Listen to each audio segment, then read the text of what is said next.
បាទជ្រាបសួរពុកម៉ែបងប្អូនបាទឥឡូវនេះខ្ញុំចូលមកដល់បាទដីស្រែបាទជិត10ហត្តាខ្វះតែប្រហែលអាណា10ហត្តាពេញបាទដែលប្រើជាមួយនឹងថ្នាំឃុំក្របលីចិនរបស់យើងនេះបាទលទ្ធផលនៅក្នុងពេលនេះបាទគឺល្អបាទអាចនិយាយបានថាខ្ទង់ 90% អ្វីដែលយើងបានឃុំទទួលបានជោគជ័យអញ្ចឹងណាបាទឥឡូវយើងមើលនេះបាទគឺស្អាតបាញ់តែម្ដងឃើញទេបាទមិនមែនថាវាមិនដុះសោះទេដុះបាទប៉ុន្តែគឺថាវារាយម្ដើមអញ្ចឹងណាបាទម្ដើមអញ្ចឹងទៅបាទហើយក៏មិនជឿនស្រូវអីធ្ងន់ធ្ងរដែរអញ្ចឹងណាបាទហើយយើងមើលនេះឃើញទេបាទម្ដើ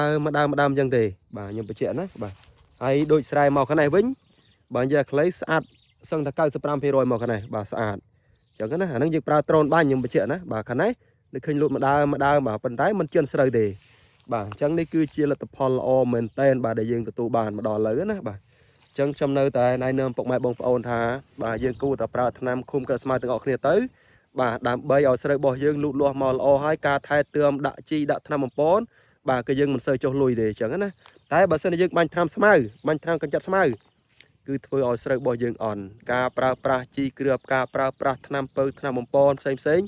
គឺការចំណាយលុយគឺអស់ច្រើនអញ្ចឹងណាបាទហើយបើសិនជាបងប្អូនបាទប្រើតែថ្នាំឃុំគ្រាប់មួយដបនេះ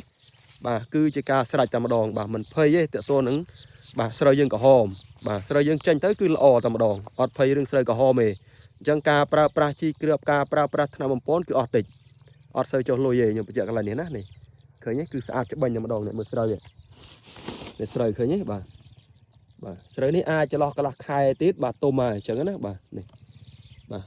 គឺច្បាញ់តែម្ដងអញ្ចឹងខ្ញុំចេញវីដេអូនេះបើសិនជាបងមានចង្អុលអីបន្ថែមតទៅនឹងថ្នាំឃុំគ្រាប់អាចឆាត់ស៊ូបានប្រឹក្សាឲ្យបានច្បាស់លាស់សិនបាទមុននឹងប្រើប្រាស់អញ្ចឹងណាបាទអរគុណ